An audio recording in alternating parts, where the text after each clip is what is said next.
Hi everybody, it's Keelin here from Threshold Training Network, and it's our last week of Grow into March. Can't believe it. And tomorrow I'll be going over the last part of the Grow model, which is will.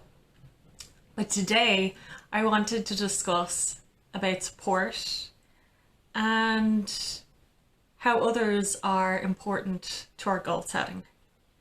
So I find when you're getting started out with trying new things or creating a lifestyle change, it's really helpful, and you'll know this from your wrap, to create a network of support. So tell people about the goal. I find that people are more likely to do a new behavior if their friends and family know about it. Kind of get a group of cheerleaders around you. Even one person is enough if you can't get a group. But I find from working as a coach and actually through doing new things myself that I'm more likely to do it if somebody knows about it. So say for example you're trying to eat more healthily. That could be a goal that you have. I think it's really important that if you're going out for lunch with your friends that they know that and you tell them in advance. I know myself, last year I was trying to eat healthier and I have a friend and we love to get ice cream. But I kind of just let her know. I was like, look, I have this goal of eating salads for lunch for the next week. And she was like, okay, great. Yeah, I'll eat a salad with you. So it's really important that you have someone that you can kind of link in with your goals. Or if you can get more people doing the goal, better. So say if you're trying to get fitter, you might want to go on a walk. You and two of your friends could start a walking group or go for walks together.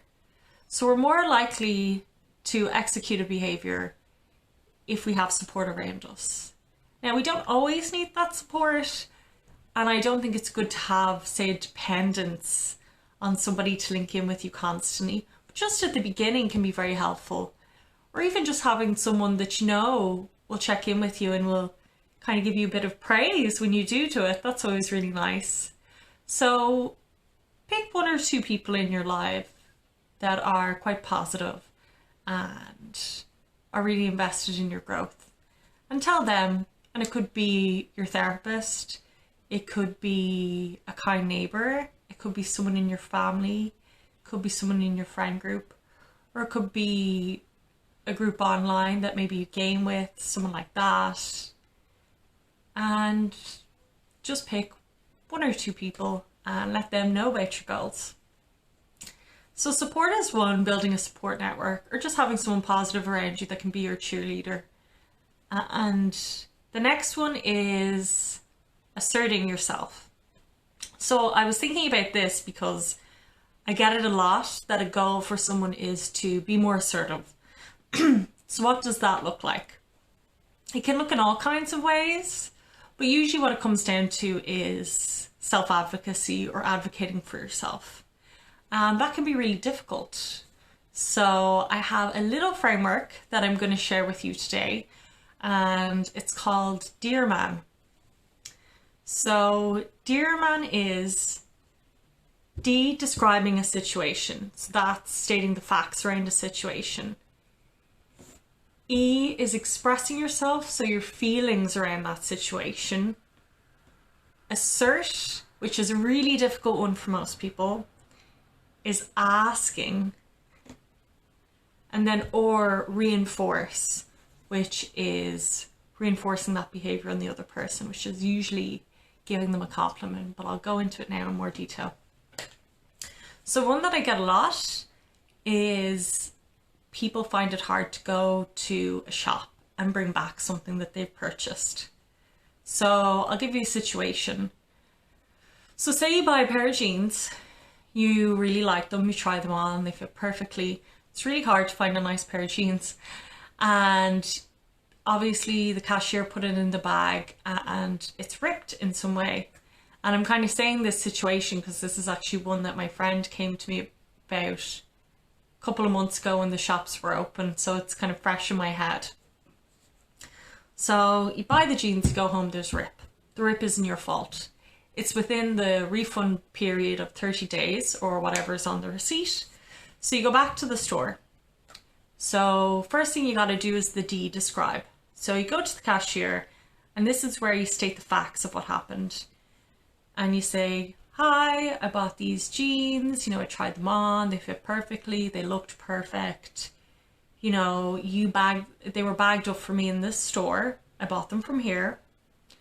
And when I got home, I noticed there was a rip in them. And that's obviously from the way that they were wrapped up. So you kind of stated the facts, what's happened. Then you go on to E, which is express. So this is stating your feelings. So people are more likely to do something for you if you state how it made you feel. So you can say something like, I felt upset because I really, really love these jeans. They're gorgeous on me. So made you upset. The person knows how you feel about the situation. Assert. This is the hardest one because you have to ask. And people find this very difficult. So with this now, with assert, you're asking. So in this case, it's very good to be direct because actually it's not your fault. So you can just say, I'd like you to take it back and I'd like a new pair of jeans because, I love these jeans. I want another pair. So you're saying you want them to take it back and then you want a new pair of jeans because actually you like this. So, sometimes we're getting a refund, we just want the money back. But in this case, this scenario, you don't. And then reinforce. So people are more likely to do something for you if you're kind to them. So say something like, I'd really appreciate it if you could do this for me. Because if we go in, kind of, you give me this, person's not very likely to going to want to help you out. It's kind of reinforcing, I'd really appreciate it if you could do this for me. So we're stating the facts, it's crystal clear what's going on.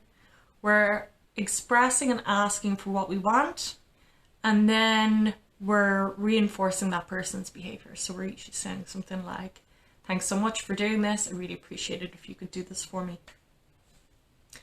So what I'm going to do is I'm going to leave this skill up, and it's going to be on our Facebook page as I can't put attachments on Instagram or any other social media. So if you go to our Facebook page, you'll find the worksheet for this.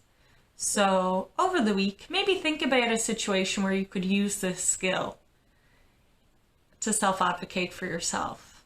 And then secondly, think up of a list of supports or helpful people that could help you when you're setting goals and trying new things. See you tomorrow, where we will be looking at W, which is will in the grow model. Bye.